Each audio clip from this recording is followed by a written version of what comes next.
Good evening, ladies and gentlemen. Welcome you all to Green Delta Insurance Company presents Instituting InsurTech in Bangladesh. I'm Tawhidul Rashid, Managing Editor of ICE Business Times, is the moderator of the show. Today's episode has a particular topic, like all other previous episodes, and today's topic is InsurTech winning consumer trust by ensuring cybersecurity. Just like our previous episodes, at first I would like to introduce our keynote presenter and the panelists, and then I would like to request our keynote presenter to give his presentation. Our keynote presenter today is Bhishma Maheshwari, who is the Executive Vice President and Cyber Insurance Practice Leader at Marsh India. He also leads the Communication, Media and Technology Industry segment at Marsh India and has been handling a few of India's largest technology and telecommunication firms as clients. An MBA by qualification and an associate of Insurance Institute of India, he has an overall experience of over 15 years in insurance consulting and risk management. Now, I'm moving on to the panelist section. We have among us a couple of seasoned IT experts and brand experts in our show as the panelists. First of all, let me introduce you Mr. Anisur Rahman, an Executive Vice President, Head of Information Technology and Acting CIO of Citibank Bangladesh. He is a proven dynamic transformational leader in technology domain specialized to banks and financial institutions. He holds several senior positions and played critical role over a period of 25 years in multinational and local companies both. Citibank of Bangladesh is widely recognized as the most digitally and technologically progressive private sector commercial bank in the country, and its positioning as the pioneer in embracing advanced and emerging technology invested significantly towards devising a strategic long-term roadmap for information technology. We have among us MD Maniruzzaman Khan, an experienced marketer with profound experience and knowledge in sales and marketing communications. He joined Green Delta family in late 2016.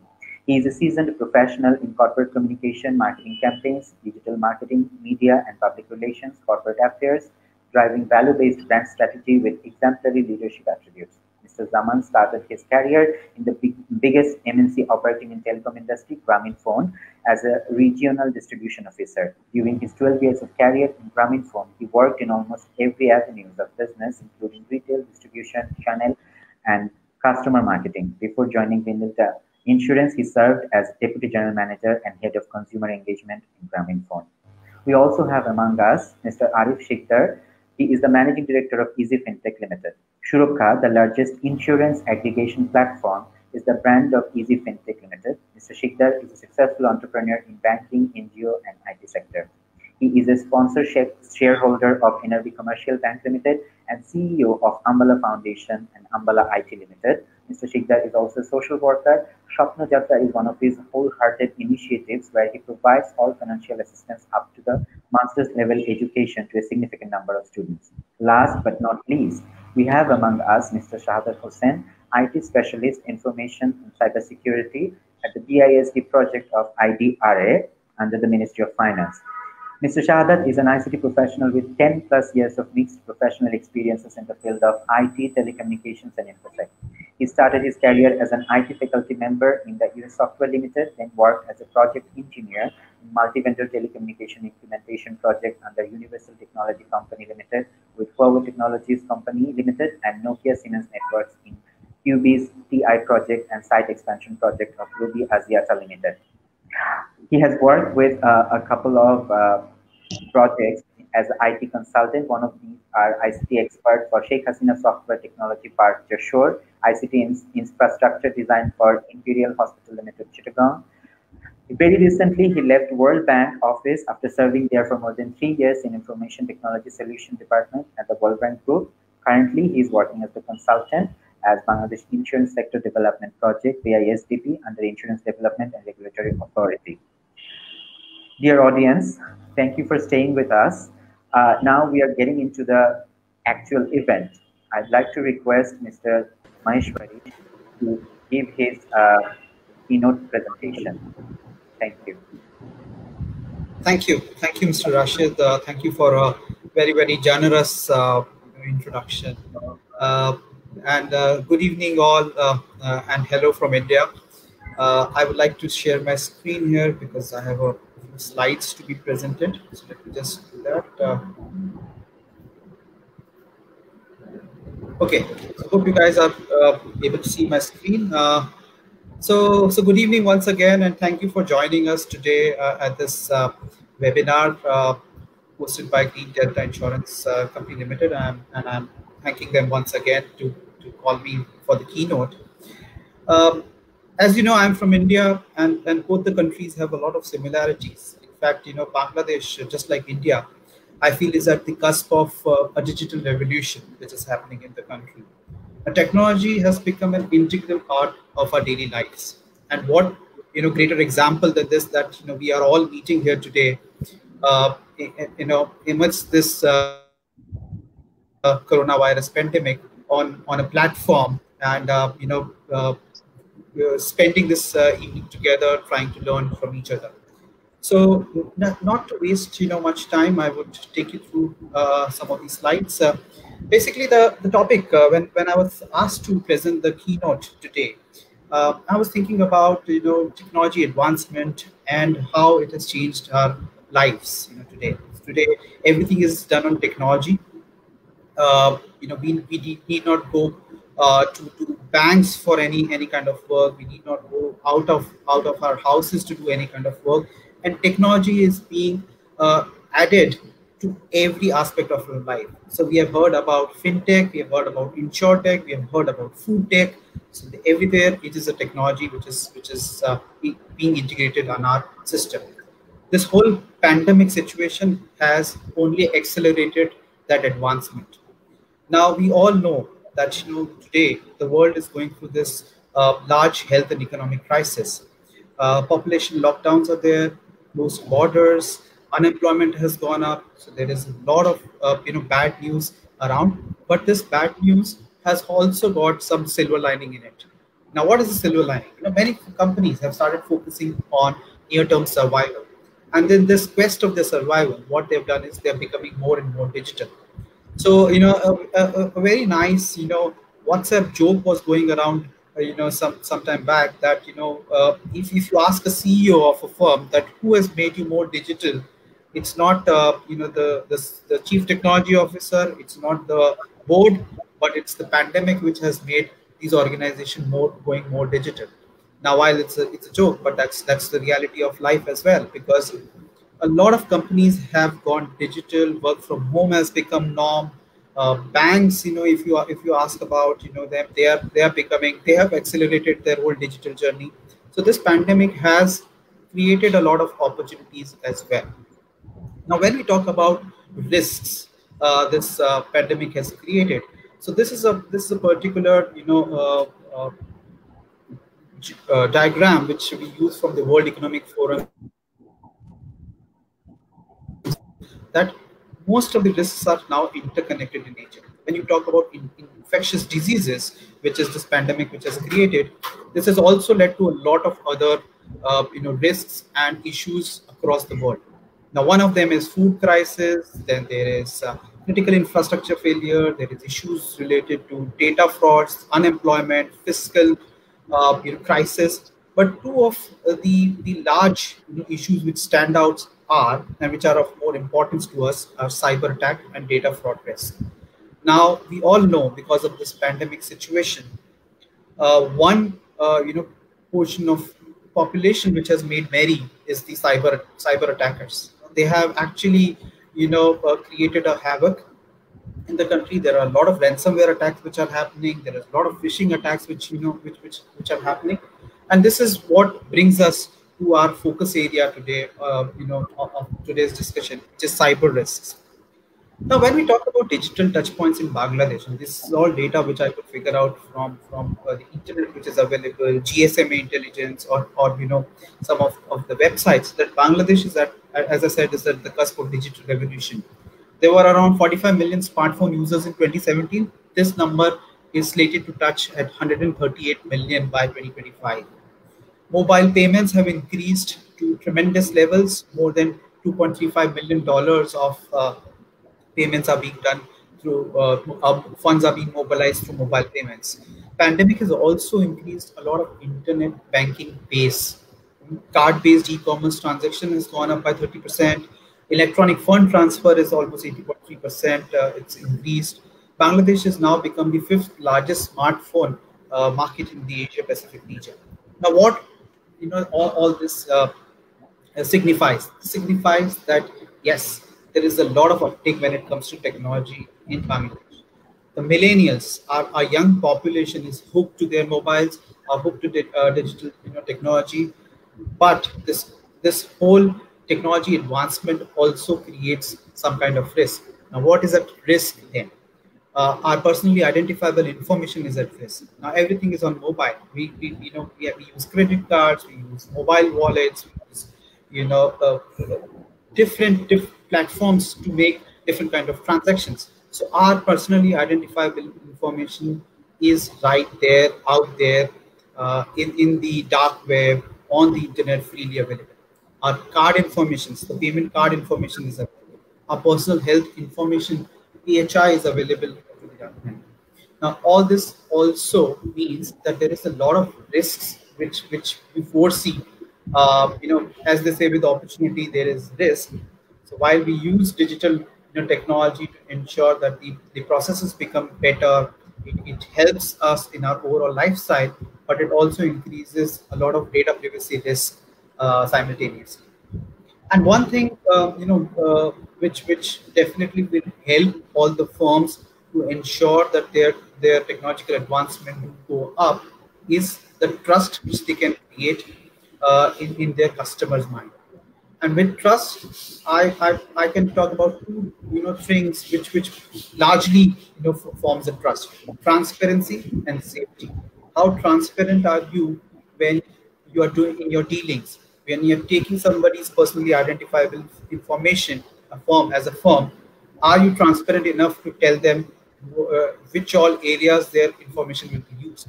And how safe is your network when I'm handing you over my personally identifiable information or as a data custodian? These are two large issues which every company uh, has to take care of. But the emerging COVID-19 scenarios, as I spoke about, has also created a playground for cyber attackers. The cyber attacks overall have increased multifold. We all have heard about the large ransomware attacks which have happened to the best of the firms, the phishing emails, the domain name changes, which will create a lot of anxiety. People are anxious about COVID. Anything related to COVID, we want to open and see the emails, and that is where the cyber attackers are making merry. There's a lot of social media risks, which is there. Malwares, ransomwares, credential thefts are all there. There are, sorry. Now, when there is a risk, there is also a risk management process which every company follows. Now, a classical risk management process is, it starts with avoid or terminating the risk. So if there is a risk associated with a certain process or technology, let's avoid and terminate that process. But whether we can avoid going digital, whether a firm can avoid going digital or using digital platforms, I don't think that is possible.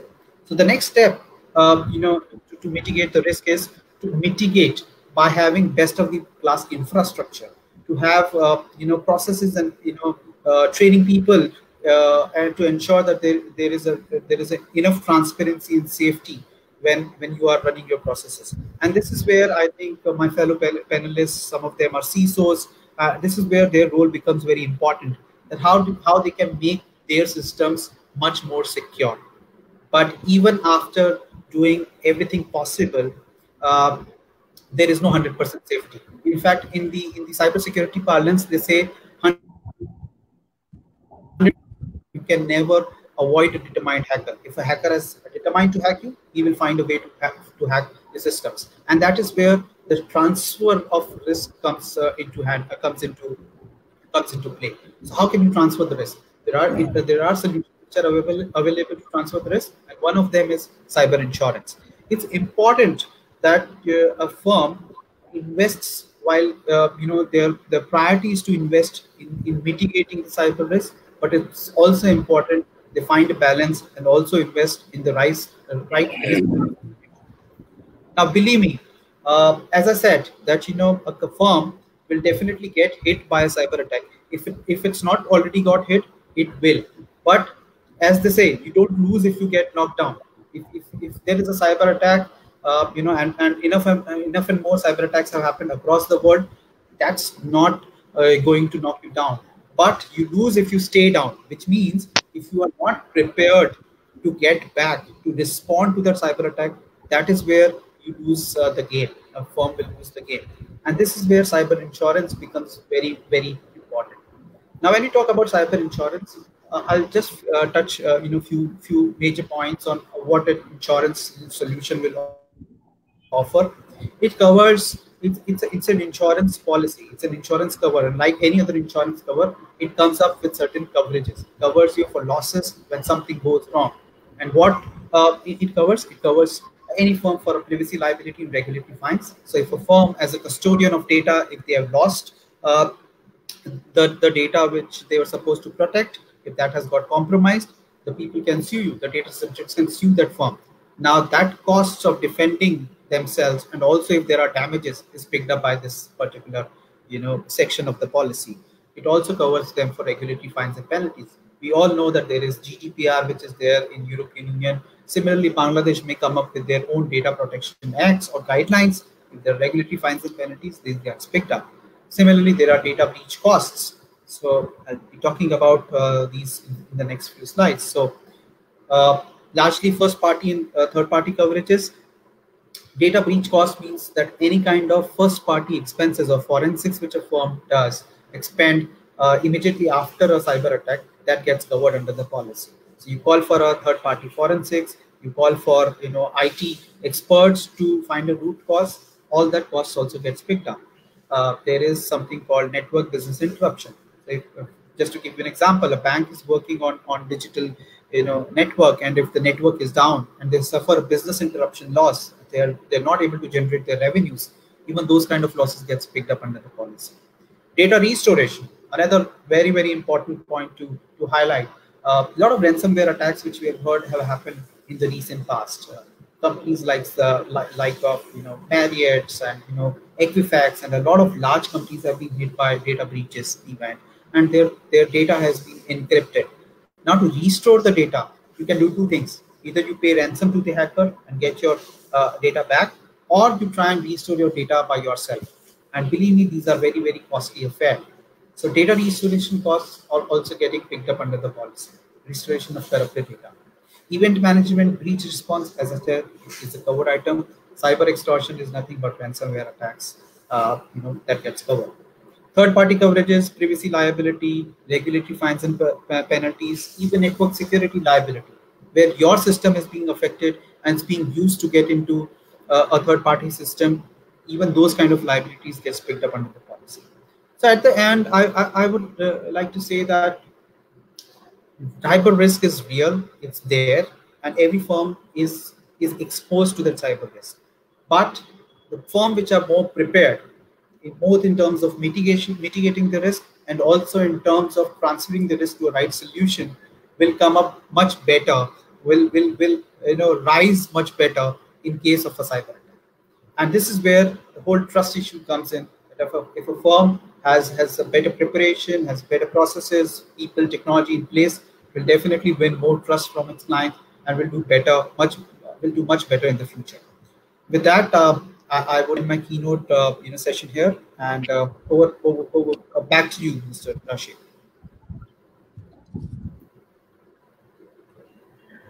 Thank you, Mr. Maheshwari, for your interesting presentation. Since most of our audience are Bengali speaking, I am shifting to Bengali for the easiness of their understanding. Darshak Mondali, আপনারা দেখছেন বিনডেন্টা insurance company presents instituting insurtech in Bangladesh. আমরা আজকে কথা বলছি cyber security ensure করার মাধ্যমে কিভাবে কনজিউমারদের বিশ্বাস অর্জন করা যায় সেই বিষয়টা নিয়ে। আমরা এইমাত্র মিস্টার ভীষ্ম মাহেশ্বরীর কাছ থেকে একটি কিনোট প্রেজেন্টেশন দেখলাম। আমি এখন আমাদের বাকি প্যানেলিস্টদের কাছে চলে যাব, তাদেরকে রিকোয়েস্ট করব তাদের মতামত শেয়ার করার জন্য। আমি প্রথমেই অনুরোধ করছি mister Anisur Rahman from city bank, আপনাকে আপনার মূল্যবান মতামত আমাদের সাথে একটু শেয়ার করার জন্য এই প্রেজেন্টেশনটার উপরে। প্যানেলিস্টরা আপনাদের কাছে অনুরোধ থাকবে আপনারা সংক্ষেপে মতামত দিবেন। ধন্যবাদ। সর্বপ্রথমেই শুভ সন্ধ্যা, আসসালামু আলাইকুম। ধন্যবাদ এখানে ইনভাইট করার জন্য। Very good opportunity to learn and speak. Basically this was very insightful. অনেক ডিটেল ছিল এই প্রেজেন্টেশনে। আমরা একটা লোকাল মার্কেট অ্যানালাইসিস দেখেছি। আমার মনে হচ্ছে there are some other areas that we have to highlight. আমাদের মনে হচ্ছে যে সাইবার সিকিউরিটির perspective investment important, that should be in the management mind. Then second point is a skill set of resources, skillful একটা team এবং তাদের resource নিয়ে কাজ করার একটা অ্যাবিলিটি থাকা দরকার। Third point is the governance, risk management and compliance framework. To work on this framework, it will give more value towards the services. তো ওভারঅল জিনিসটা এইভাবে বলা যায়, যেটা মাহেশ্বরী বললেন তার প্রেজেন্টেশনে বা উল্লেখ করলেন, সেটা হচ্ছে the more we are going digital or the more we are giving the convenience to customer, the more we are inviting the risk or threats.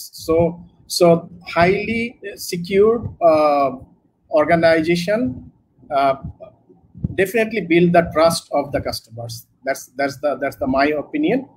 And yes, of course, security, 100% security or cyber security থেকে কোনো appliances বা system এটা ensure করতে পারে না যে we are 100% secured, we are 100% protected. But yes, এখন যদি exposure 100% হয়, সেক্ষেত্রে আমরা এটাকে কমিয়ে নিয়ে এসে আমরা exposureটা 10%, 20% এ নামিয়ে নিয়ে আসতে পারি অনেকগুলো appliances মাধ্যমে। এটা one of them. So I appreciate the whole presentation, and hopefully this will be the good for investment.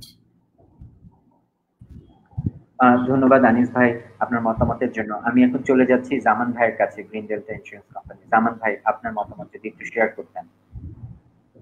Yeah, sure. Assalamu alaikum and good evening, everyone. First of all, Mr. Bisma, thank you very much for sharing a very meaningful and very brief presentation. What can be the best time to talk about cyber threat or cyber insurance or cyber risks, if not now? Because a pandemic ashole amaderke onek kichu shikhiyeche. Bisma pointed out rightly je ashole if anyone has been asked je tomar company অথবা তোমার entity technological transformation এর জন্য কে responsible, it is actually this COVID. So আমাদের অনেকেই আসলে Covid এর জন্য আসলে প্রিপেয়ার ছিল না, অথবা এই ধরনের একটা ক্রাইসিস মোমেন্টের জন্য আসলে কেউ প্রিপেয়ার ছিল না। So once it has arrive, then actually কিন্তু আমরা যখন উই রিয়েলাইজ যে হ্যাঁ we have to be more digital and we have to be more digital to be in the front line, তখন আসলে তাড়াহুড়ো করে আসলে অনেকেই কিন্তু আসলে তাদের ডিজিটাল হওয়ার চেষ্টাটা করেছে। এবং এখানে অনেক লুফল অথবা অনেক এখানে গ্যাপ থেকেও যেতে পারে। সো অ্যাকচুয়ালি এখানে কিন্তু একটা সাইবার থ্রেট, সাইবার সিকিউরিটি থেকে যেতে পারে একটা ইস্যু। আরেকটা ইস্যু হচ্ছে, আনিস ভাই আসলে অনেকগুলো পয়েন্টই বলে দিয়েছে, বাট আরেকটা জিনিস আমি একটু অ্যাড করতে চাই, সেটা হচ্ছে যে আমরা ডেটা সিকিউরিটি নিয়ে কথা বলেছি, আমরা বিভিন্ন ধরনের সিকিউরিটি নিয়ে কথা বলেছি, বাট আরেকটা সিকিউরিটি থ্রেট আসলে আমাদের সবারই থাকে, যেটা নিয়ে আসলে আমরা হয়তো বা ইন্টারনালি অনেক কনসার্ন থাকি, বাট এক্সটার্নালি আসলে ওরকম কনসার্ন থাকি না, which is customer information. Because আমাদের আসলে প্রত্যেকটা আমরা যে যার অর্গানাইজেশন থেকে কিন্তু কাস্টমার ইনফরমেশন ম্যানেজ করা, তাদের সিকিউরিটি এবং তাদের সেফটি এগুলো ম্যানেজ করা কিন্তু this is our core responsibility. So by cyber threat or cyber security, this threat actually also comes in. So I believe by today's discussion এই জিনিসগুলো আলোচনা হবে, এবং সামনে বেসিক্যালি আমি যেমন ইন্স্যুরেন্স ইন্ডাস্ট্রিকে রিপ্রেজেন্ট করছি, আনিস ভাই ফ্রম ব্যাংকিং ইন্ডাস্ট্রি, আরিফ ভাই আছে from technology domain, so will all work together to protect the overall cyber threat. Thank you. ধন্যবাদ জামান ভাই আপনার মতামতের জন্য। আমরা এখন চলে যাব Mister Arif Sikdar from Easy Fintech. আপনার মতামতটি শেয়ার করুন আমাদের সাথে এই প্রেজেন্টেশনের উপরে।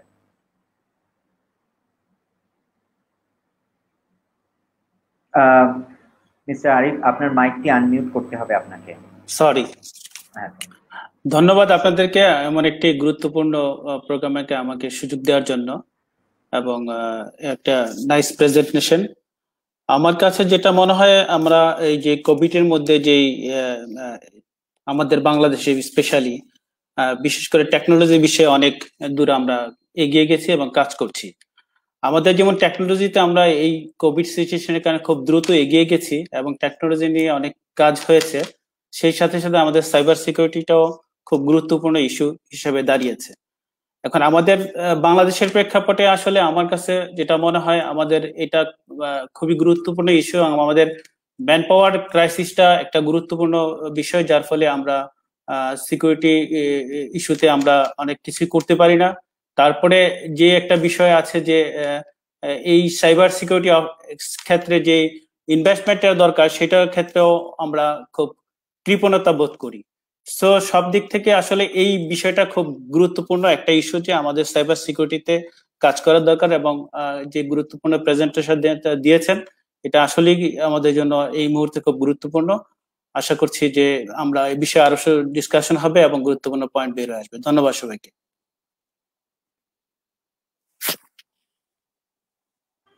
ধন্যবাদ মিস্টার আরিফ শিকদার। আমরা এখন যাব মিস্টার শাহাদাত হোসেনের কাছে। শাহাদাত হোসেন আইটি কনসালটেন্ট হিসেবে আইটিআর এ কর্মরত আছেন। মিস্টার শাহাদাত হোসেন, আপনি আপনার মতামত আমাদের সাথে একটু শেয়ার করুন। গুড ইভিনিং এভরিবডি এন্ড আসসালামু আলাইকুম।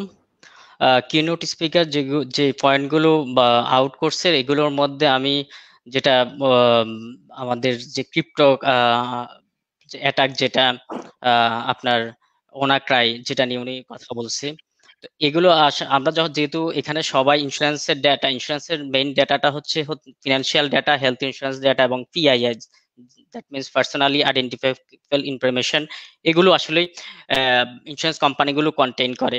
সো আমরা জানি যে ব্যাংক কন্টেইন করে just currency, but insurance company contain করে only data. So data, insurance কোম্পানিকে ডেটা প্রাইভেসি এনশিওর করা হচ্ছে ওদের সবার আগের যে মোস্ট প্রায়োরিটি ওয়ার্ক যেটা, সেটা। সো এখানে ডেটার integrity and availability and privacy যে অ্যাটাক গুলো আসে, সেটা মধ্যে ওনাক্রাই এক ধরনের মোস্ট ডেঞ্জারাস অ্যাটাক, যেটা আপনার ইন্স্যুরেন্স কোম্পানিকে টোটালি অবসোলেট করে দিতে পারে। সো আমি মনে করতেছি যে ইন্টারনাল ইন্স্যুরেন্স কোম্পানিগুলোতে আমাদের আইটি যে প্রফেশনালসরা আছে, ওনাদেরকে মোর অ্যাওয়ার হতে হবে এগুলো নিয়ে। মোস্ট অফ দ্য কেস এই টাইপের অ্যাটাক গুলো যে আসে, সেগুলো হচ্ছে আপনার ল্যাক অফ অ্যাওয়ারনেস, এবং আমাদেরকে অ্যাওয়ারনেস বিল্ড আপ করতে হবে বোথ অলসো আপনার যারা আমাদের কাস্টমার আছে ওদের মধ্যেও, যাতে যারা সোশ্যাল ইঞ্জিনিয়ারিং অ্যাটাকের সম্মুখীন না হয়। সো উনি আরেকটা জিনিস এখানে পয়েন্ট আউট করছে, যেটা হচ্ছে আপনার কোভিড সিচুয়েশনে আমাদের যে ওয়ার্ক ফ্রম হোম যে কালচারটা তৈরি হয়েছে, এখানে আসলে শুরুর দিকে আমাদের কোম্পানিগুলো অতটা বেশি অ্যাডাপ্ট করতে পারে নাই work from home, but gradually they has adapted to work from home. So work from home means technology, just it depends on full of technology. So এখানে to involve technology means to adopt risks also. So আমাদের এই দিকগুলোতেও আমাদের নজর দিতে হবে। So overall প্রেজেন্টেশনটা অনেক সুন্দর হয়েছে, অনেক ইনফরমেটিভ হয়েছে। Thank you. ধন্যবাদ মিস্টার শাহাদাত আপনার মতামত দেওয়ার জন্য। দর্শক মন্ডলী, আমরা এখন একটি ছোট্ট ব্রেকে যাব। এই ব্রেকে আমরা দুটো এভি দেখাবো। আপনারা প্রথমেই দেখতে পাচ্ছেন গ্রিন ডেল্টা ইন্স্যুরেন্সের একটি অ্যাপ, সেটা নিয়ে একটি এভি।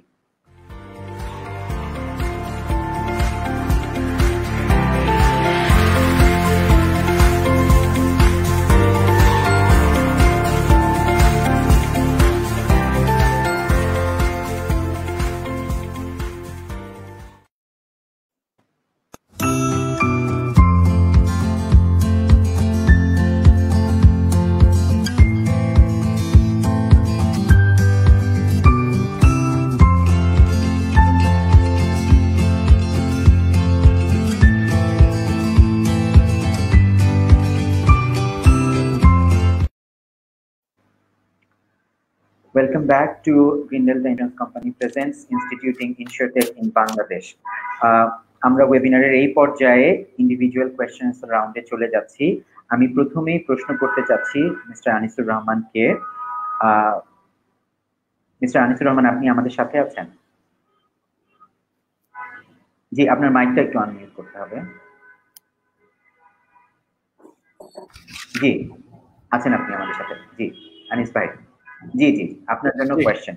প্রথমে আমার প্রশ্ন হচ্ছে, আপনার তো সুদীর্ঘ দিনের ব্যাংকিং এক্সপিরিয়েন্স, এই ব্যাংকিং এক্সপিরিয়েন্স থেকে আপনি কি আমাদেরকে একটু আমাদের দর্শকদের জন্য একটু বলবেন যে কি ধরনের সাইবার সিকিউরিটি রিলেটেড থ্রেট আছে যেগুলোর কারণে আপনার কনজিউমার ট্রাস্টটা আসলে নষ্ট হয়ে যেতে পারে? এই ব্যাপারে যদি একটু আলোকপাত করেন আপনার এক্সপিরিয়েন্স থেকে।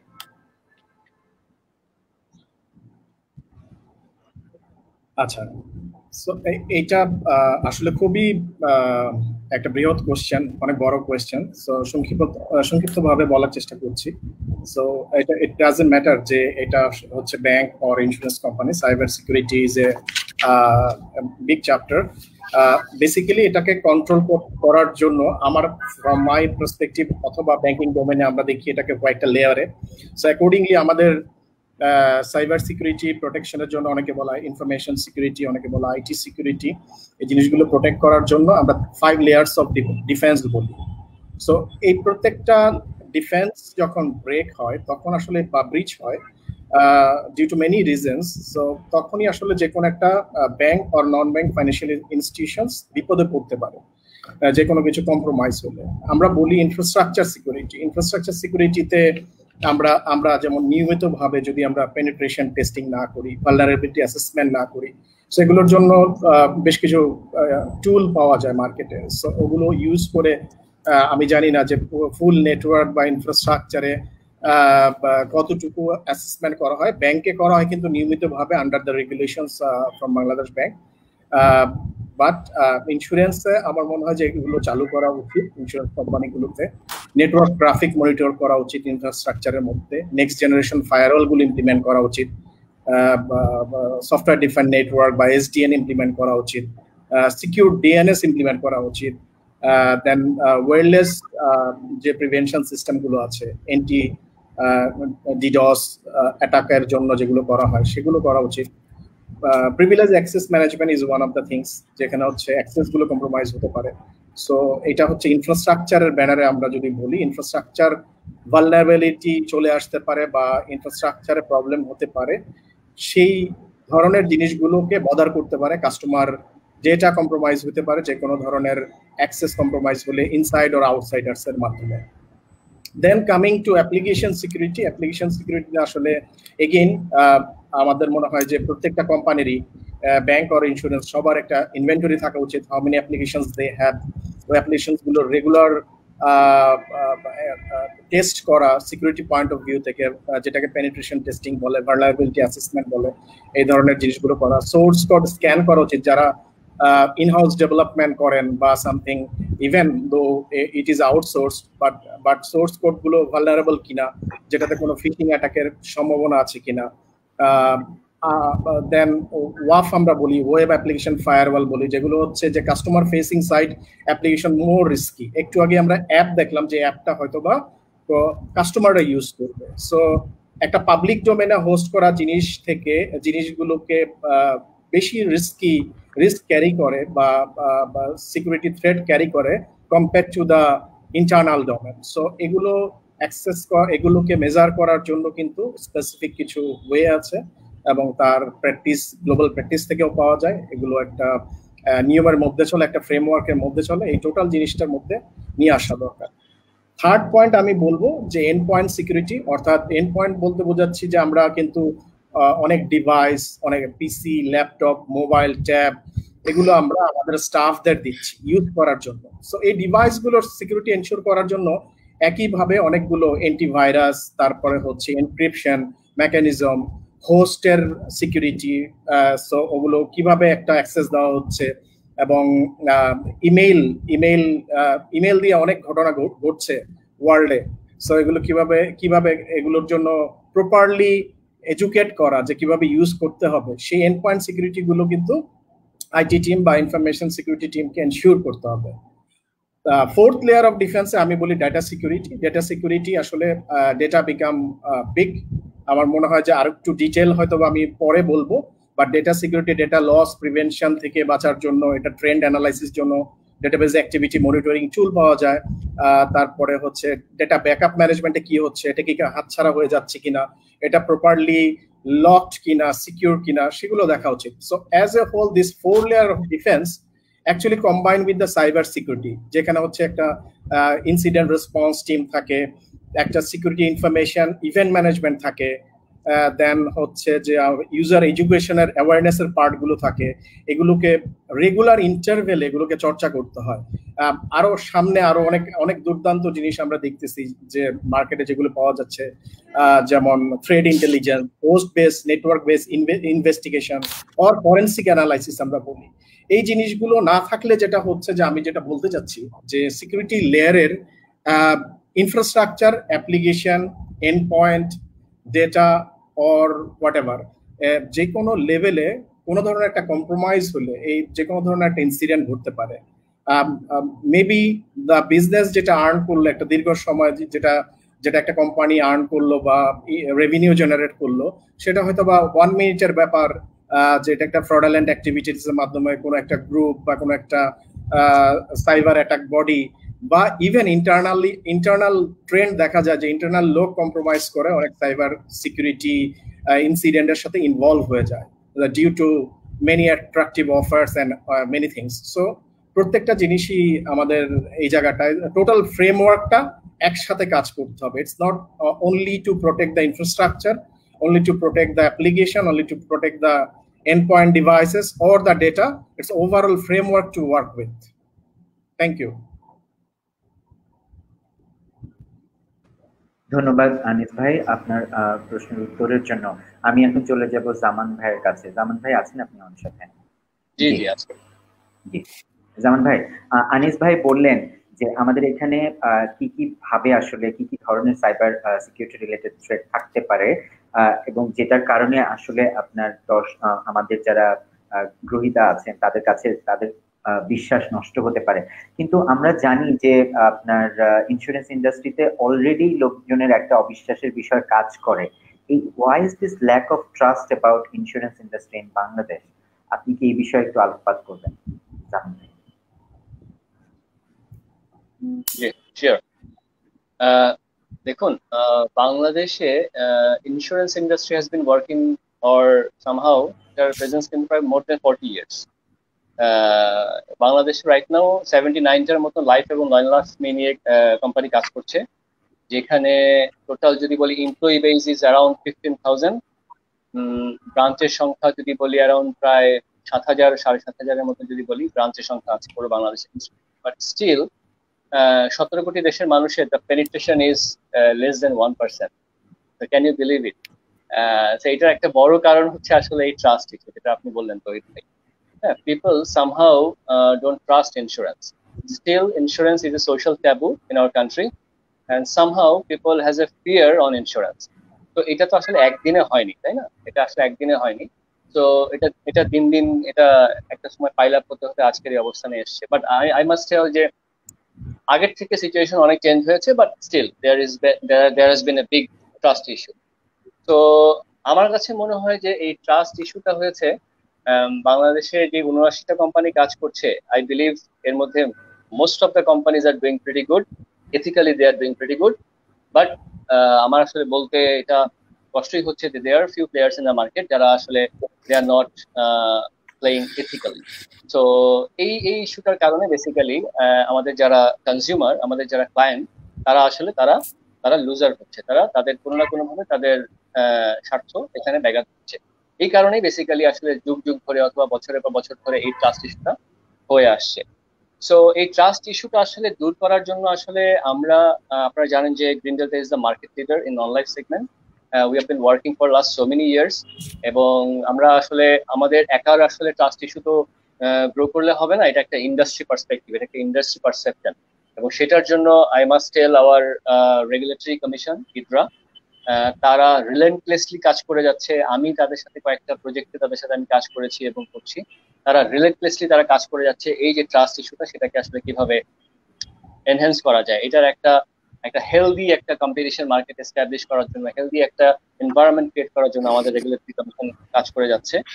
এবং আমাদের মতো যারা কোম্পানিজরা আছে তারা আসলে basically from the direction and directive from the regulatory commission আমরা আসলে কাজ করে যাচ্ছি।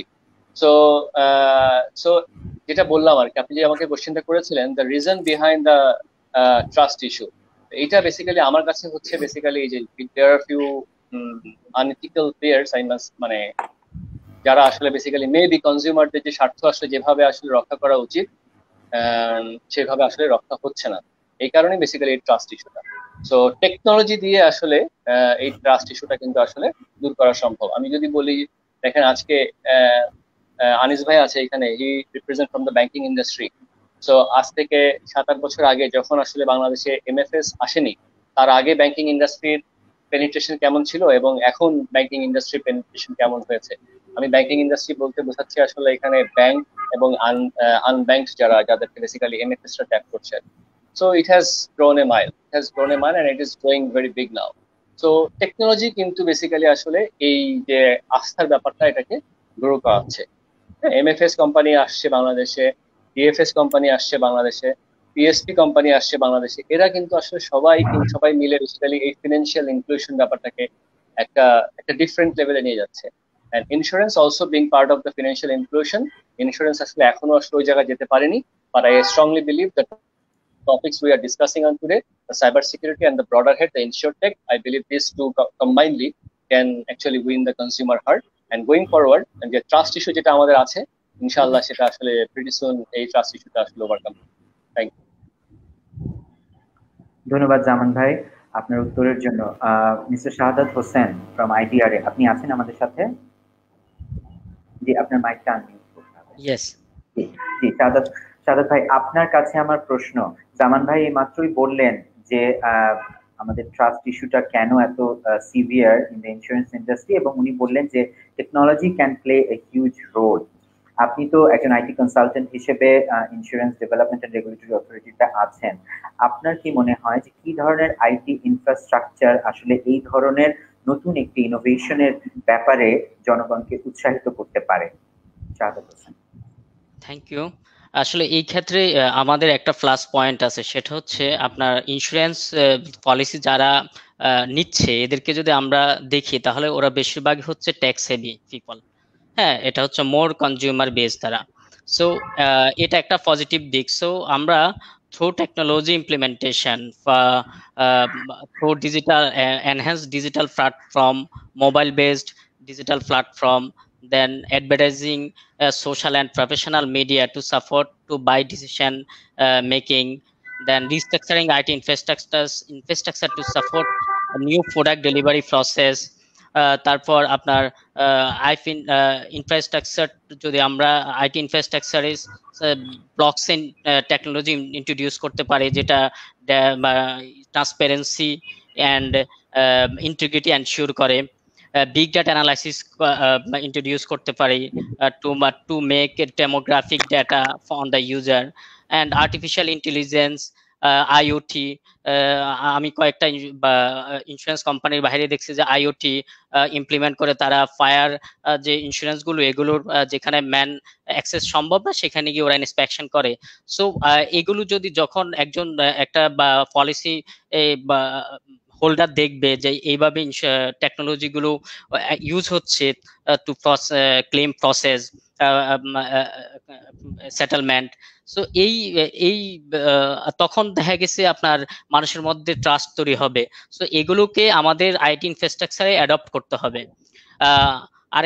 আরেকটা ব্যাপার হচ্ছে আমরা পিওর অ্যাজাইল অ্যাপ্রোচে যেতে হবে যখন আমরা front end application suggest mobile facing digital apps, intelligent automation to streamline process, smart contact for claim settlement or claim. এই ক্ষেত্রে আমরা as pure agile approach যেতে পারি। and core insurance এর ক্ষেত্রে আমরা should focus on business accountability in backend, for example core insurance application. So যদি আমরা এই ইনোভেটিভ আইডিয়াগুলো, ইনোভেটিভ টেকনোলজিগুলো আপকামিং, সেগুলো যদি আইসিটি ইনফ্রাস্ট্রাকচারে সাপোর্ট এবং অ্যাডাপ্ট করতে পারি, তাহলে আমার মনে হচ্ছে যে আমাদের innovation success in terms of infosec will be more adapted to the people, to the company. Thank you. ধন্যবাদ মিস্টার শাহাদাত আপনার প্রশ্নের উত্তরের জন্য। আনিস ভাই, আমি আবার আপনার কাছে চলে আসছি। আমাদের আরেকজন প্যানেলিস্ট যিনি আছেন, উনি একটু বিদ্যুৎ বিভ্রাটের কারণে আমাদের সাথে ব্রডকাস্টে নেই, আশা করি উনি শীঘ্রই আমার সাথে যোগাযোগ জয়েন করতে পারবেন। আনিস ভাই, আপনার কাছে আমার যেটা প্রশ্ন সেটা হচ্ছে যে আমরা দেখেছি যে ফিনটেক বাংলাদেশে অলরেডি একটা ভালো ফুটহোল্ড অর্জন করতে সক্ষম হয়েছে, বাট ইনসিওরটেক ইজ ভেরি নিউ। হ্যাঁ, তো সেই ক্ষেত্রে এই ধরনের একটা নতুন ইনোভেশনকে আমরা আসলে কিভাবে কাস্টমারদের কাছে আরো বেশি লোভনীয় করে তুলতে পারি এবং কিভাবে আমরা আসলে সাইবার সিকিউরিটিটা এনশিওর করতে পারি? আপনি বলেছিলেন যে আপনি ডেটা সিকিউরিটি নিয়ে আরেকটু বিশদ বলবেন, এই প্রসঙ্গে যদি আপনি একটু বিশদ উত্তরটা দেন আনিস ভাই। Thank you very much. This is very important questions. Basically new innovations নিয়ে কথা বলছি আমরা, বা কাটিং এজ টেকনোলজি নিয়ে কথা বলছি, দেন ইমার্জিং টেকনোলজি নিয়ে কথা বলছি। সো যাই বা ফিনটেক বলি না কেন, সো প্রথমত অ্যাকচুয়ালি বুঝতে হবে যে why innovation, why fintech. This is kind of financial inclusions. So এইখানে ফিনটেকের সাথে আমাদের বাংলাদেশে দেখবেন যে এটার growing rate is very low due to some reason, because fintech যেমন অ্যাডভান্টেজ হচ্ছে যে খুব পার্সোনালাইজড, টেইলর্ড ইউজার এক্সপিরিয়েন্স এবং ফাংশনাল এফিসিয়েন্সি এনে দেয়। অ্যাট দ্য সেম টাইম ফিনটেকের এখানটাতে কিন্তু গ্লোবালি, নট অনলি বাংলাদেশে, গ্লোবালি আপনার সিকিউরিটিকে এনশিওর করা, ওভারহেড কস্টটাকে কন্ট্রোল করা, দেন রেগুলেশন অন দ্য, যেটা সাদাত ভাই বললেন যে regulation on the agility or the ইনোভেশনের উপর যে রেগুলেশন, এগুলোকে ক্লাব করে একটা অর্থে কাজ করা in Bangladesh is very difficult. So one side of the game যে fintech is booming, fintech not only fintech, যে ফিনটেকের মধ্যে আসলে অনেকগুলো জিনিস আছে। আমরা বলি আগমেন্টেড, যেমন আগমেন্টেড রিয়েলিটি, ব্লক চেইন বললেন শাহাদাত ভাই, রোবোটিক প্রসেস অটোমেশন আসছে খুব দ্রুত, কোয়ান্টাম কম্পিউটিং আসছে, দেন আর্টিফিশিয়াল ইন্টেলিজেন্স নিয়ে অনেকেই কাজ করছেন, তারপরে হাইব্রিড ক্লাউড নিয়ে কাজ করছেন, তারপরে হচ্ছে যে স্মার্ট মেশিনস নিয়ে কাজ করছেন, অনেকে অ্যাপে চলে যাচ্ছেন, অনেকগুলো মোবাইল এবং মোবিলিটিকে বেস করে অনেকগুলো জিনিস কনভিনিয়েন্ট করার জন্য করছেন। তো এই all this financial inclusions are needed because basically this is a journey. What I said, এই জায়গাটায় কাজ করতে গেলে this is a journey, it's a combined journey, সবাইকে একত্রে হতে হবে। It's a big transformation, not only insurance.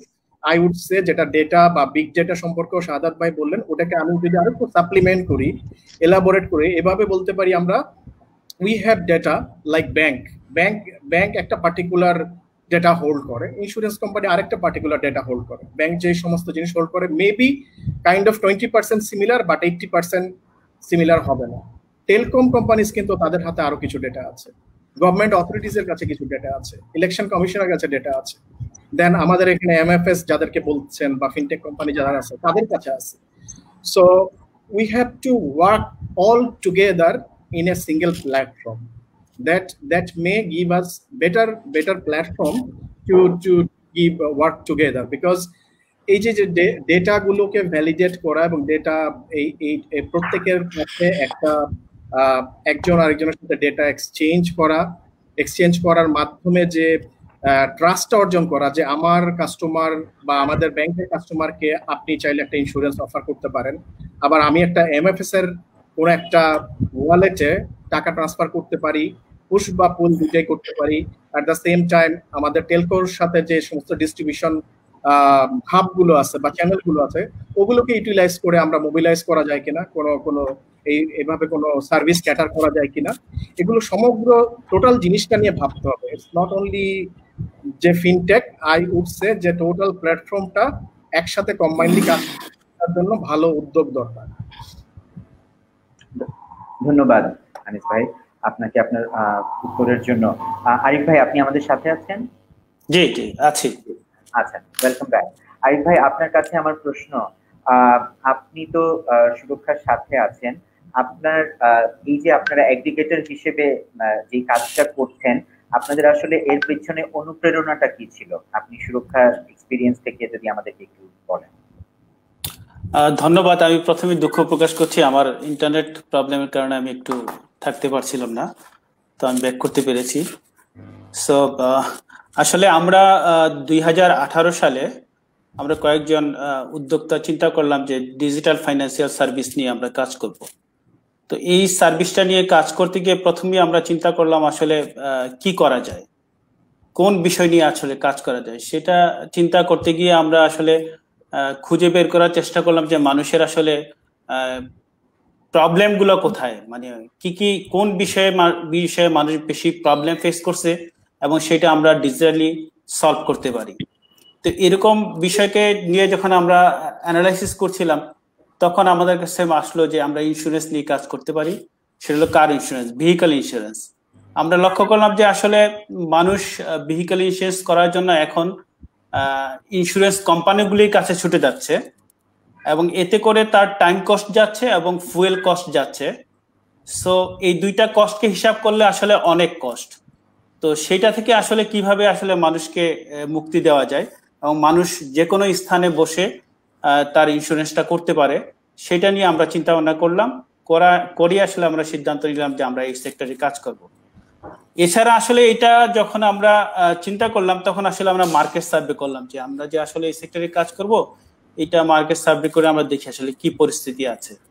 এবং এই সাথে সাথে আমরা আইএফসির ডকুমেন্টসও কালেক্ট করলাম, করে আসলে আমরা যেই বিষয়গুলো দেখতে পারলাম যে এই সেক্টরে আসলে উল্লেখযোগ্য তেমন কোনো কাজ হয়নি। সুতরাং আমরা এই সেক্টরে কাজ করতে পারি আর কি। তো এখন ধরেন যে এই বিষয়টা এই চিন্তা করলাম, এখন আমরা আরো দেখলাম যে আসলে বাংলাদেশে এই ইন্স্যুরেন্স পেনিট্রেশনের রেটটা অনলি 1%, যেটা আমাদের পার্শ্ববর্তী দেশ ইন্ডিয়াতে 3%-এরও বেশি। আসলে এই ক্ষেত্রে আমরা অনেক পিছিয়ে আছি। এবং এছাড়া আসলে গভর্নমেন্টও ইন্স্যুরেন্সের দিকে খুব গুরুত্ব দিচ্ছে, যাতে করে মানুষ বেশি ইন্স্যুরেন্সের সাথে সম্পৃক্ত হয়। এবং ইন্স্যুরেন্স কোম্পানিগুলোর গ্রোথ গুলো যদি দেখেন আপনি, তাহলে দেখবেন যে 11% ইনুয়ালি গ্রোথ হচ্ছে। এই সবকিছুর বিবেচনায় আসলে আমরা চিন্তা করলাম যে আসলে আমাদের এই সেক্টরে কাজ করা উচিত। এছাড়া আপনি যদি বিবেচনা করেন যে আসলে আমাদের দেশের মোট জনসংখ্যা, অর্থনৈতিক প্রবৃদ্ধি এবং মাথাপিছু আয় ইত্যাদি সবকিছু বিবেচনা করার পরে আমরা আসলে মানে সিদ্ধান্ত নিলাম যে আসলে আমাদের এই সেক্টরে কাজ করা উচিত। এই সেক্টরে আমরা কাজ করলে যেমন মানুষের উপকার হবে, তেমনি দেশ ও জাতিরও উপকার হবে। তাই আমরা আসলে এই সেক্টরে কাজ করার সিদ্ধান্ত নিয়েছিলাম। আসলে এই সেক্টরে যখন আমরা কাজ করতে যাই, তখন আসলে আমাদের বেশ কিছু অভিজ্ঞতা হয়। প্রথম যখন আমরা এই সেক্টরটা শুরু করি, তখন আসলে যেটা আসলে ইম্পর্টেন্ট, আমাদের কাছে খুব এক্সাইটিং মনে হয়েছে, প্রথম যে ইন্স্যুরেন্সটা হয় ভেহিকল ইন্স্যুরেন্স, সেটা হচ্ছে আসলে সৌদি আরব থেকে একটা ভদ্রলোক তার ভাইয়ের জন্য এখানে মোটর ইন্স্যুরেন্সটা, হুন্ডার ইন্স্যুরেন্সটা করে দিচ্ছে। এই ইন্স্যুরেন্সটা দেখেন বিষয়টা যে শুধুমাত্র ডিজিটাল প্ল্যাটফর্মটা, যেটা নাম আমরা দিচ্ছি সুরক্ষা, শুধুমাত্র ডিজিটাল প্ল্যাটফর্মটা থাকার কারণে সৌদি আরব থেকে তার ভাইয়ের জন্য বাংলাদেশে ইন্স্যুরেন্সটা করে দিতে পারছে। এটা আসলে খুব একটা এক্সাইটিং বিষয় ছিল আমাদের জন্য এবং ওদের জন্য। এবং সেই সাথে আসলে আমরা যেই বিষয়টা আরেকটা ফিল করেছি, সেটা হচ্ছে যে ডিজিটাল প্ল্যাটফর্মে ইন্স্যুরেন্স করা, এই বিষয়টা নিয়ে আসলে মানুষ এখনো সচেতন না, মানুষ এখনো আসলে জানে না, মানুষ এখনো আসলে এইটার সাথে অভ্যস্ত হয়ে ওঠেনি।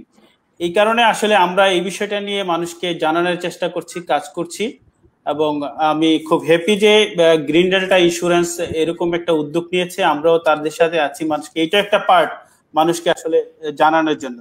এবং আমার কাছে মনে হয় আমরা যত মানুষকে জানাতে পারবো, তত বেশি আসলে মানুষ এটার সাথে সম্পৃক্ত হবে। এবং ডিজিটাল টেকনোলজি ছাড়া আসলে ভবিষ্যতে ইন্স্যুরেন্স আসলে চিন্তাই করা যায় না। তো আমার কাছে মনে হয় শুধু আমরা একা না, এতে রেগুলেটরি অথরিটি, ইডারও আমার কাছে মনে হয় দায়িত্ব আছে এই মানুষকে অ্যাওয়ারনেস করার। সেই সাথে সাথে ইন্স্যুরেন্স কোম্পানি যারা আছে আমার কাছে মনে হয় তাদেরও এগিয়ে আসা দরকার এই বিষয়ে। আসলে মানুষের কাছে বেশি এই পৌঁছানো, যাতে ডিজিটালি মানুষ ইন্স্যুরেন্সের দিকে এগিয়ে আসতে পারে, কাজ করতে পারে। ধন্যবাদ।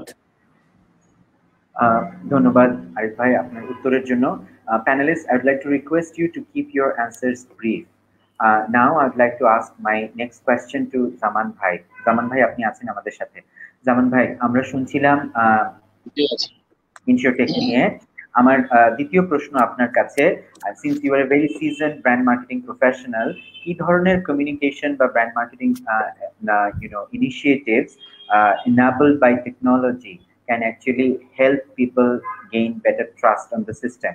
একই সাথে আপনার কাছে আমাদের একজন দর্শক প্রশ্ন করেছেন, প্রশ্নটি হচ্ছে, can digital claim settlement process be an important element to win the client trust? So আপনি যদি একে একে উত্তর দিন। Okay, thank you very much. Basically বাংলাদেশে ইন্স্যুরেন্স পেনিট্রেশন এত লো হওয়ার পেছনে আমার কাছে মনে হয় দুইটা specific reason is responsible for. One is definitely the trust issue, যেটা নিয়ে তো আমি আগে কথা বলেছি, আমরা সবাই কথা বলছি। আরেকটা ইস্যু হচ্ছে অ্যাওয়ারনেস ইস্যু। বেসিক্যালি আমরা আসলে অ্যাওয়ার না যে একটা ইন্স্যুরেন্স প্রোডাক্ট বা একটা ইন্স্যুরেন্স পলিসি আমাকে কিভাবে, আমাকে এবং আমার আশেপাশে আমার যারা ফ্যামিলি মেম্বার, আমার ফ্রেন্ডসরা আছে, আমার কলিগসরা আছে, আমার কমিউনিটি আছে, তাদেরকে কিভাবে একটা সেফগার্ড রাখতে পারে। তো ব্যাপারটা শুনতে খুব ইজি মনে হচ্ছে, বাট অ্যাকচুয়ালি আসলে it's all about people perception. So এই অ্যাওয়ারনেসটা আসলে, এই এডুকেশনটা আসলে নেই। তো এটা একটা বড় কারণ আসলে আমাদের বাংলাদেশের এই ইন্স্যুরেন্স পেনিট্রেশনের এত কম যে রেটটা, এই কারণে একটা one of the reason behind this. So brand marketing perspective থেকে আমি বলতে পারি যে আসলে ইন টুডেজ ওয়ার্ল্ড এখন কিন্তু আমাদের যারা কনজিউমার আছে, আমাদের যারা ক্লায়েন্টসরা আছে, তারা কিন্তু একটা প্রোডাক্ট কিনে না। আমি শিওর আপনারা সবাই আমার সাথে একমত হবেন, তারা সবাই কিন্তু এক্সপিরিয়েন্স কিনে, তারা সবাই কাস্টমার এক্সপিরিয়েন্স বাই করে। হ্যাঁ, প্রোডাক্ট আসলে কিন্তু একই প্রোডাক্ট বিভিন্ন শেলফে বিভিন্ন প্যাকেজিং করে সবাই সেল করছে, বাট পিপল উইল গো দেয়ার যেখানে বেসিক্যালি তার একটা বেটার কাস্টমার এক্সপিরিয়েন্স পেতে পারে। So brand marketing point of view থেকে আমি যদি বলতে চাই যে আমি the more I'll be able to make my consumer aware about my services, my offerings with the help of technology. And technology এখানে ব্যাপারটা কেন আসছে, because people are more into tech nowadays. আমাদের এখনকার যারা জেনারেশন আছে তারা কিন্তু সারাদিন আপনি দেখবেন তাদের হাতে আর কিছু থাকুক না থাকুক একটা গ্যাজেট তাদের হাতে অবশ্যই থাকে, because they believe in this. News পোর্টালে অথবা নিউজ পেপারে কোনো নিউজ আসার আগে কিন্তু সোশ্যাল মিডিয়াতে আসে, মানুষজন বুঝে না বুঝে যাই হোক সেটাকে বিলিভ করা শুরু করে। তো দিস ইজ এটা একটা এমন একটা ব্যাপার যে আসলে ওরা সোশ্যাল মিডিয়াতে আসছে, তার মানে আই হ্যাভ টু ট্রাস্ট, ব্যাপারটা এরকম হয়ে যাচ্ছে আর কি আস্তে আস্তে। তো সব ক্ষেত্রে আসলে ব্যাপারটা ঠিক হচ্ছে না, বাট ইন এনিওয়ে জিনিসটা ব্যাপারটা এরকমই হচ্ছে। So with the help of technology brand marketing can actually create this leverage. আমি যদি আমাদের গ্রিন ডেল্টা পার্সপেক্টিভে বলি, Green Delta as you know we are the number one, by far number one in terms of sub base, in terms of revenue, in terms of brand essence. So amra basically from the very beginning এখন পর্যন্ত Green Delta has been working with innovation. Green Delta has been investing a lot on digital, investing a lot on technology. একটু আগে আনিস ভাই কথা বলেছে এই ব্যাপারটা নিয়ে, সাদাত ভাই কথা বলেছে যে implementation of AI, implementation of IoT, blockchain, big data. So these all combined effort can actually build the momentum. কনজিউমারের ট্রাস্ট বিল্ড করতে পারে, যে অ্যাওয়ারনেস নিয়ে আমরা এখন ভুগছি সেই অ্যাওয়ারনেসকে কিন্তু একটা নেক্সট লেভেলে নিয়ে যেতে পারে। So I am happy to inform you all যে Green Delta is one of a companies in Bangladesh যারা বেসিক্যালি আসলে এই কম্বিনেশন নিয়ে কাজ করছে। সো গ্রিন ডেল্টা এই কম্বিনেশন নিয়ে কাজ করার পেছনে একটাই অবজেক্টিভ হচ্ছে যে কনজিউমারের ট্রাস্টটাকে বিল্ড করা, because we are the market leader. We believe যে আসলে আমরা আসলে যা করব, একটা এক্সাম্পল যদি আমরা সেট করতে পারি, আমাদের যারা ফেলো কলিগস বলতে আমি বোঝাচ্ছি আসলে আমাদের কম্পিটিশন যারা আছে অথবা আমাদের ইন্ডাস্ট্রিতে অন্যান্য যারা প্লেয়ার আছে, তারা বেসিক্যালি আসলে এখান থেকে they can learn, they can এবং তারাও আসলে আমাদের মতো মার্কেটে এটা ইমপ্লিমেন্ট করতে পারে, বিকজ উই বিলিভ যেটা আসলে আমাদের একার কাজ না, it's a collective effort, it's. So আমরা যদি একটা পথ দেখাতে পারি, আই বিলিভ যে আমাদের কন্টেম্পোরারি যারা আছে তারাও আসলে আমাদের সাথে এই জার্নিতে একত্র হবে। Thank you very much.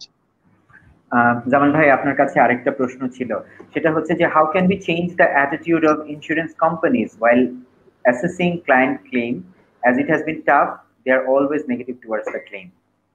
Alright, oh sorry, I forgot. Yeah, insurance ইন্ডাস্ট্রিতে এই এই এই নেগেটিভ পারসেপশনের একটা বড় কারণটাই হচ্ছে কিন্তু আসলে এই ক্লেম সেটেলমেন্ট ইস্যুটা। একটা ইস্যু হচ্ছে যে আমি ক্লেম করলে ক্লেম পাই না, এটা একটা ইস্যু। আরেকটা ইস্যু হচ্ছে আমি আজকে ক্লেম করেছি আর আমি ক্লেমটা পেয়েছি মেবি 6 মাস পরে অথবা 1 বছর পরে। বাট ডেফিনেটলি আসলে দেয়ার আর সাম, বিকজ ইন্স্যুরেন্স জিনিসটাই আসলে টেকনিক্যাল এবং এখানে অনেক রেগুলেটরি এখানে অনেক ইস্যুজ আছে। আই এম শিওর যারা ক্লেম সাবমিট করে তারাও এগুলো জানে। বাট তারপরে আসলে ফ্রম কনজিউমার পার্সপেক্টিভ আমি একটু আগে যেটা বললাম যে কাস্টমার এক্সপিরিয়েন্স যদি আমাকে এনশিওর করতে হয় তাহলে আমাকে end to end customer experience ensure করতে হবে, from customer acquisition to customer settlement. মাঝখানে যে কাস্টমার ম্যানেজমেন্ট সেটাও আসলে সিমলেস হতে হবে, আদারওয়াইজ কোনো কাস্টমার হ্যাপি হবে না। So the question was about the claim settlement. So yes, you are absolutely right. Insurtech যখন যদি বাংলাদেশে ইনশোরটেক যখন আসবে তখন থেকে যদি এন্ড টু এন্ড ইনশোরটেক চলে আসে, বিকজ ইনশোরটেকের আসলে অনেক ফেজ আছে। কাস্টমার অ্যাকুইজিশন একটা ফেজ, কাস্টমার ম্যানেজমেন্ট একটা ফেজ, এবং কাস্টমার ক্লেমস ম্যানেজমেন্ট আর ক্লেম সেটেলমেন্ট আরেকটা ফেজ। তো যখন এই ফুল ফেজটা যখন রোল আউট হয়ে যাবে বাংলাদেশে, তখন আসলে এই ক্লেইমের প্রসেসটাও কিন্তু আসলে টেকনোলজি বেস হয়ে যাচ্ছে। কিভাবে হচ্ছে, সে ফর এক্সাম্পল আমি যদি একটা এক্সাম্পল দিয়ে বলি, এখন যেটা হয় আমাদের কাছে অথবা যে কোনো ইন্স্যুরেন্স কোম্পানির কাছে যদি কোনো ক্লেম আসে, তো সেটা আসলে প্রথমে আসলে একটা হিউম্যান ইন্টারাকশনের মাধ্যমে সেটা আসলে লঞ্চ করতে হয়। তারপরে সেটা স্টেপ বাই স্টেপ বিভিন্ন প্রসেস অনুযায়ী মেনটেন করে অ্যাজ পার দ্য ল সেটার একটা পুরোপুরি আসলে এটা একটা physical interaction, human base interaction এখানে করতে হয়, যেখানে আসলে প্রচুর ম্যান আওয়ার এখানে ইনভলভ। বাট যখন এখানে ইনশোরটেক চলে আসবে, ইনশোরটেক কিন্তু আসলে it's not just digital insurance, it's not just যে আমি আমার সেলফে ডিজিটাল প্রোডাক্ট রেখে দিলাম, মানুষ আসলো এবং অনলাইনে কিনে চলে গেল। No, this is not insurtech. Insurtech is more than that. তো ইনশোরটেকের মাধ্যমে যখন আমার কোনো ক্লেম আসবে, সো ইনশোরটেকে এআই ইনবিল্ড থাকতে হবে, ইনশোরটেকে বিগ ডেটা ইনবিল্ড থাকতে হবে, ইনশোরটেকে আইওটি ইনবিল্ড থাকতে হবে, ইনশোরটেকে সোশ্যাল মিডিয়া ইন্টারাকশন ইনবিল্ড থাকতে হবে, ইনশোরটেকে ব্লকচেইন থাকতে হবে। সো যখন আসলে এই 5 থেকে 6টা ইকোসিস্টেম একসঙ্গে কম্বাইন্ড হবে, তখন বেসিক্যালি এই যে কাস্টমার যে ক্লেম সেটেল করলো সেটার আসলে পুরোপুরি জাজমেন্টটা অথবা এটার একটা হাইপোথেটিক্যাল একটা অ্যানালাইসিস সেটা কিন্তু সিস্টেমই করে দিবে। তো এইখানে আসলে আমাদের যে ব্যাক এন্ডে যে ফর এক্সাম্পল 10 থেকে 15টা হিউম্যান রিসোর্সের যে কাজ, যে এফোর্ট, সেটা কিন্তু অ্যাবসলিউটলি অবসলিউট হয়ে যাবে, এটা একদম জিরো হয়ে যাবে। এই পুরো কাজটা করে দিবে আসলে যে ইনশোরটেকের এই ইকোসিস্টেমটা করে দিবে। বাট হ্যাঁ, তারপরেও বেসিক্যালি আসলে ফাইনাল ডিসিশন আসলে ইনশোরটেকের উপরে অথবা এই টেকনোলজির উপরে আমরা ছেড়ে দিতে পারি না। ফাইনাল ডিসিশনটার জন্য মেবি কোনো একটা হিউম্যান ইন্টারাকশন লাগতে পারে। বাট তারপরেও আমি যদি বলি, সে ফর এক্সাম্পল একটা অন এন অ্যাভারেজে একটা ক্লেম সেটেল করতে, আমি একটা এক্সাম্পল, কম্প্রিহেন্সিভ মোটর ইন্স্যুরেন্সের যদি ক্লেম সেটেল করতে সময় লাগে 14 থেকে 21 দিন, 21টা কর্মদিবস, তাহলে ইনশোরটেকের মাধ্যমে এই সময়টা আমরা 2 থেকে 3 দিনের মধ্যে আমরা করে ফেলতে পারি। So you can easily understand যে যখন আসলে এই ক্লেম সেটেলমেন্টের একটা বড় প্রসেস যখন 3 দিনে নেমে আসছে, তখন আসলে কাস্টমার এক্সপিরিয়েন্স কিন্তু ওয়াও হওয়া ছাড়া আসলে পাই না। So I believe by InsurTech, this customer claim management process will be seamless and customer will be ever happy. Thank you. ধন্যবাদ জামান ভাই। Mr. Rashid, Mr. Rashid, I would just like to add my 2 bits, if you allow. Yes, please. Go ahead. This particular issue. So, Mr. Zaman, you have very rightly put whatever Bengali I could understand. You have very rightly put that digital technology and InsurTech will definitely help. But I would just like to put here a couple of points and which we face in India as well. That it's an irony that insurance is not being trusted. World over, insurance companies do not earn underwriting profit, which means their claims are always more than the premiums they collect. Right. So it means that insurance companies are paying claims, much more than what premiums they are collected, but still there is lack of trust from customers, which is an irony, because if you're paying claims, then there should be trust. Now, I think there are a couple of reasons for it, and I do not think that Bangladesh should be much different. One of them is definitely there's a lot of mis-selling which happens in insurance, and when it comes to retail customers, and mis-selling is because there is one more additional intermediation which is playing, because insurance traditionally has been done through agents and through other intermediaries. I think somewhere this also needs to be taken care of, and this is where InsurTech, can become a big factor. Where the moment you reduce the middlemen from the overall transaction, it's the direct contact with the customers which help build the trust, and the mis-selling part can be taken care of. So I think that's something which is an important aspect. And second, I think insurance companies do not celebrate the claim settlements that much.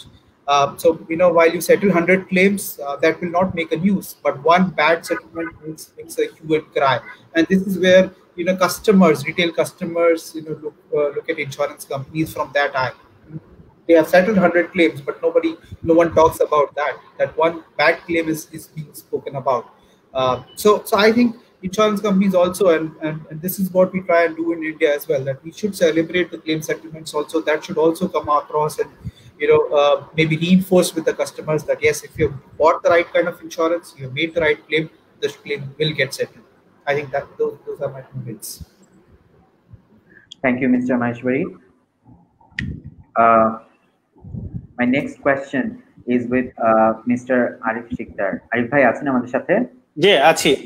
Arif ভাই, আমার পরবর্তী প্রশ্ন হচ্ছে, আপনারা যেহেতু একটা aggregator প্ল্যাটফর্মে আছেন, আপনার কি মনে হয় কিভাবে আসলে কাস্টমার, বিকজ সবার সার্ভিস একরকম না, কনসিডারিং দ্য হোল ইকোসিস্টেম, আপনার কি মনে হয় কিভাবে আসলে টেকনোলজির সাহায্য নিয়ে কাস্টমারদের কনফিডেন্সটা অন্যান্য কোম্পানিগুলো উইন করতে পারে? আরিফ ভাই। ধন্যবাদ। আসলে মানে যদি এক কথায় বলা যায়, আসলে টোটাল ইন্স্যুরেন্স বিজনেসটা আসলে ডিপেন্ড করে ট্রাস্টের উপরে, এবং আমার কাছে মনে হয় বাংলাদেশে অপার সম্ভাবনা আছে ইন্স্যুরেন্স সেক্টরে। শুধুমাত্র এই ট্রাস্টের কারণে আসলে আমরা অনেক পিছিয়ে আছি। সো আমরা যদি ট্রাস্টটাকে ফিরিয়ে আনতে পারি, তাহলে আসলে মানে সম্ভব যে এই বিজনেসটাকে অনেক পেনিট্রেশনটা অনেক হাই করা। এখন ধরেন যে আমাদের ইন্স্যুরেন্স সেক্টরটা কি হয়, আসলে টোটাল বিজনেসটাই ডিপেন্ড করে আসলে নেটওয়ার্কের উপরে, এজেন্ট বেস আসলে আমাদের এই বিজনেসটা। এখন আমি কয়েকদিন আগে যেমন দেখলাম একটা টিভিতে একটা রিপোর্ট দেখলাম যে এটা সব ক্ষেত্রে না, কিছু কিছু এজেন্ট যে কাজগুলো করে, যে টাকা উঠায়, টাকা উঠে সেটা ইন্স্যুরেন্সে জমা না হয়ে তার একটা ভুয়া রিসিট দিয়ে পাবলিককে ছেড়ে দেয়। এখন এই যে এজেন্টরা ইন্স্যুরেন্স কোম্পানির কাছে টাকাটা জমা দিল না, যার ফলে যে ইন্স্যুরেন্স করলো তার টাকাটা কিন্তু ইন্স্যুরেন্স কোম্পানির সাথে অ্যাড হলো না। এখন না হওয়ার ফলে কি এক সময় যখন সে এই টাকাটা ফেরত চাবে কিংবা কোনো ইস্যুতে ক্লেম করবে, তখন আসলে সে কোনো সুযোগ সুবিধাই পাচ্ছে না। এতে করে যে একটা অবিশ্বাসের তৈরি হয়েছিল, সেটা আসলে দূর করা দরকার। সেটা দূর করতে পারলেই আসলে বাংলাদেশে আসলে ইন্স্যুরেন্স বিজনেসটা আসলে ব্যাপকতা লাভ করবে। এখন সেই ট্রাস্টার আরেকটা বিষয় যেটা ইম্পর্টেন্ট, সেটা হচ্ছে যে আবার অনেক ক্ষেত্রে দেখা যায় যে কোনো কোম্পানি এই যে ইন্স্যুরেন্স গুলো হলো, সেটা ক্লেমটাও আসলে সেটেলমেন্ট করতে মানসিকভাবে আসলে তারা প্রস্তুত না। আসলে প্রথম চিন্তাটাই থাকে কিভাবে তাকে বঞ্চিত করা যায়।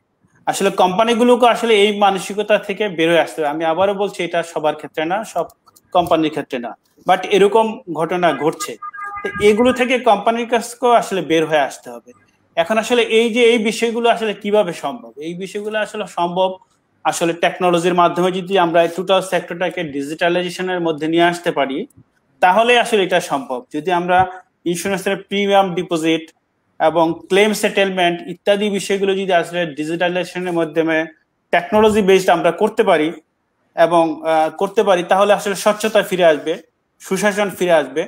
আর স্বচ্ছতা এবং সুশাসন যদি ফিরে আসে, তাহলে ট্রাস্টটা ফিরে আসবে, এবং ট্রাস্ট ফিরে আসলে অবশ্যই মানুষ ইন্স্যুরেন্সের দিকে ধাবিত হবে। ধন্যবাদ। ধন্যবাদ আরিফ ভাই। আমরা অনুষ্ঠানের একদম শেষ পর্যায়ে চলে এসেছি। শাহাদাত ভাই, আপনার কাছে আমার সর্বশেষ প্রশ্ন। আপনি তো আইডিআরএতে আইটি কনসালটেন্ট হিসেবে আছেন।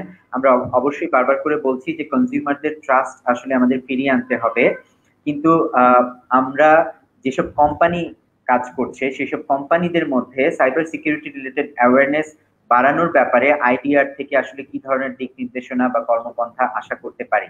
আপনি কি এই ব্যাপারে আলোকপাত করবেন, শাহাদাত ভাই? Thank you. আসলে আইডিআর থেকে আমাদের প্রজেক্টের মাধ্যমে আমরা ডিপিপিতে অনেকগুলো বরাদ্দ পেয়েছি, যার মাধ্যমে হচ্ছে number 1 insurance awareness campaign massive আকারে করার জন্য বলা হচ্ছে। হ্যাঁ, তো এটা হচ্ছে আসলে আমাদের কাস্টমার কে আরো বেশি ফোকাস করা, আরো বেশি কাস্টমার নিয়ে আসা ইন্স্যুরেন্স সেক্টরে। এটা আরেকটা হচ্ছে গিয়ে সাইবার সিকিউরিটি পার্সপেক্টিভ, যেটা সেটা হচ্ছে বাংলাদেশের যে আমি যেটা বললাম যে আগেও, যে ইন্স্যুরেন্স যারা এখন পর্যন্ত পলিসি হোল্ড করে ওরা বেশিরভাগ হচ্ছে ট্যাক্স সেভি। সো এটা হচ্ছে আমাদের জন্য একটা প্লাস পয়েন্ট। তার মানে আমরা যদি আমাদের robust ICT infrastructure with adequate security measure, হ্যাঁ, ইনবিল্ড করতে পারি, দেন ধরুন ফর এক্সাম্পল আমি আমার প্রিমিয়ামটা একটা ইন্স্যুরেন্স কোম্পানিকে প্রোভাইড করব আমার থ্রু মাই ক্রেডিট কার্ড। সো এখন আমি সবার আগে কি চাইবো, ওই ইন্স্যুরেন্স কোম্পানি টিসিআই ডিএসএস কমপ্লায়েন্স কিনা। যদি এই কমপ্লায়েন্সটা থাকে তখন আমি প্রসিড হব পেমেন্ট করার জন্য, কারণ আমি জানি যে যেহেতু এই কমপ্লায়েন্সটা কোম্পানি অ্যাডপ্ট করতেছে, so this is secure, then that means trustworthy. So এইভাবে আমরা যদি একটা যেহেতু ইন্স্যুরেন্স কোম্পানিগুলো আমি আগেও বলছি যে ফিনান্সিয়াল ইনফরমেশন, পিআইআই পার্সোনালি আইডেন্টিফাইয়েবল ইনফরমেশন এবং হেলথ ডেটা নিয়ে কাজ করে। সো এই ডেটাগুলোর সিকিউরিটি যদি আমি কনজিউমারের কাছে এনশিওর করতে পারি যে আমার ডেটাটা লাইফ সাইকেল কিভাবে, বা ইন্স্যুরেন্স কোম্পানি যখন আমার ডেটাটা নিচ্ছে two store, how to dispose data, এগুলো যদি আমি স্টেপ বাই স্টেপ তাদেরকে কনজিউমারকে বলতে পারি, এখানে যদি ট্রান্সপারেন্সি থাকে, দেন তাদের মধ্যে গ্রাজুয়ালি ট্রাস্ট বিল্ড হবে। কারণ ট্রাস্ট বিল্ড তো ওয়ান নাইট জব না, টু অ্যাকমপ্লিশ। তো organisation need to build it gradually together, সবগুলো ইন্ডাস্ট্রি একসাথে হতে হবে এই ব্যাপারগুলো নিয়ে। Privacy and security compliance ensure করতে হবে ইন্স্যুরেন্স ব্রোকার এবং এজেন্টগুলোর মধ্যে। অ্যাডাকুয়েট অ্যাওয়ারনেস ট্রেনিং প্রোভাইড করতে হবে or employee in the insurance company যারা স্পেশালি সেন্সিটিভ ডেটা নিয়ে কাজ করে কাস্টমারদের। হ্যাঁ, এছাড়া আমরা ডেটা শেয়ারিং যে মেন্টালিটি সেটা বা করতে হবে কনজিউমারদের কাছে।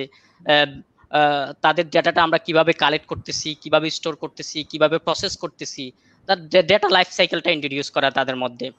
তো এগুলো আর ইন্স্যুরেন্স অ্যাকচুয়ালি আমরা যেটা দেখছি যে ব্যাংকিং সাইড, যেটা অ্যানাদার ফিনান্সিয়াল অর্গানাইজেশন, তারা already become more secure. So এই ক্ষেত্রে ইন্স্যুরেন্স কোম্পানিগুলো অনেকটা পিছিয়ে আছে, যার জন্য they are moving on weak target that brings insurance company into the fire line.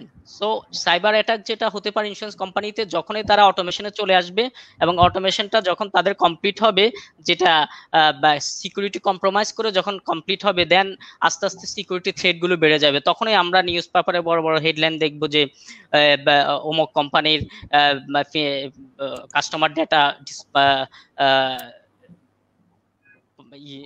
চলে আসছে মার্কেটে।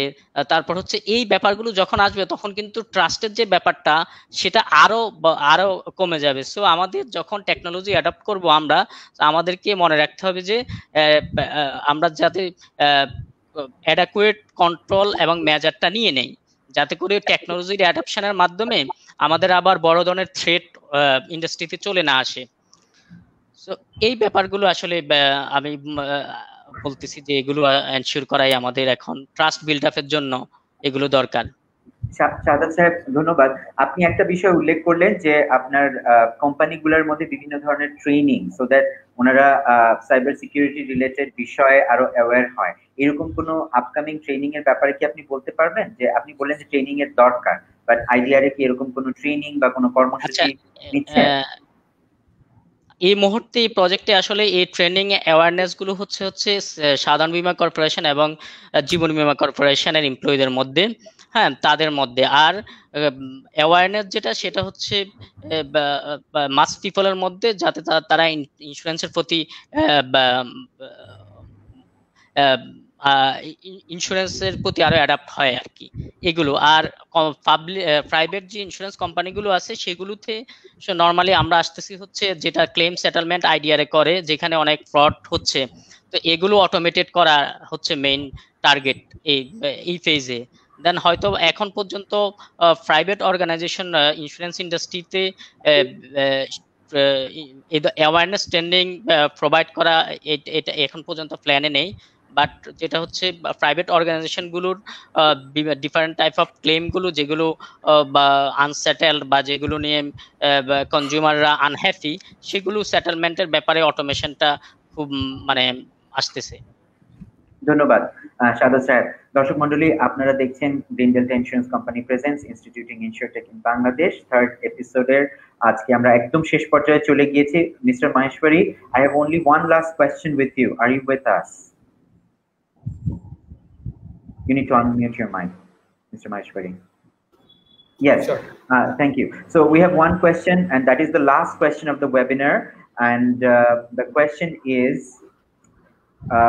we repeatedly hear that different social media platforms, they steal customer information from their profiles. Do you think InsurTech can provide us some sort of relief from this kind of claims, that the customer can feel relieved that their data will not be stolen from the system? Do you think there is a provision for this kind of thing in InsurTech? So, Mr. Rashid, I would say, I am a big proponent of data privacy, and I believe that, like charity, data privacy also begins at home. So, first of all, I think, and I'm talking from India, and I'm sure, talking from the point of view of India, and I'm sure nothing changes in Bangladesh as well, that as individuals, we are not very careful with our own data. So that's where the whole problem begins. We first and foremost, the whole attitude needs to be changed from an individual point of view, and then only the firms whom we are providing our data to will also become more more careful with your data, and it has also to do with the regulatory aspect. So like in India, we are soon coming up with our own personal data protection bill, which is almost on the lines of how European Union GDPR is there. And I'm sure Bangladesh will be coming up with their own personal data protection bill soon. Now that once we have the regulatory teeth in place, I think a lot of firms, including the InsurTech, the other digital fintech, other firms, will be more careful with individual data, because when the fear of regulatory body coming behind them is the fear, and which basically makes people more careful. Plus, these regulations also have a couple of very important points, like data by design, data privacy by design. So firms will have to develop their systems in a way that data privacy is right from the day one. It's not an afterthought. It's from the day one. They will have to design their systems in such a way that the data is protected in a right way. So I think, yes, a combination of 2-3 things, change of our own attitude, regulations coming in, plus firms becoming more, firms becoming more careful when it comes to data handling, will definitely result into more secured environment when it comes to privacy. And I think that's the way forward. The firms, we have heard enough and more examples where the firms who have got attacked, or where the data has got breached, their market values have gone down, the customer confidence has gone down with regards to those firms, and they have lost a lot of revenues as well as market value. So I think yes, in the future, the firms which are investing heavily in data privacy in their cyber security infrastructure will definitely come on the top. Thank you, Mr. Maheshwari, for your insightful information. Dear audience, thank you so much for being with us. I'd like to extend my special thanks to Mr. Anisur Rahman, MD Maniruzzaman Khan, Mr. Bhishma Maheshwari, Arif Sikdar, and Shahadat Hussain for being the esteemed panelists and sharing their insightful information and expertise on InsurTech. Thank you very much for staying with us. Hope to see you again. Thank you. Thank you all. Thank you. Thank you. Thank you.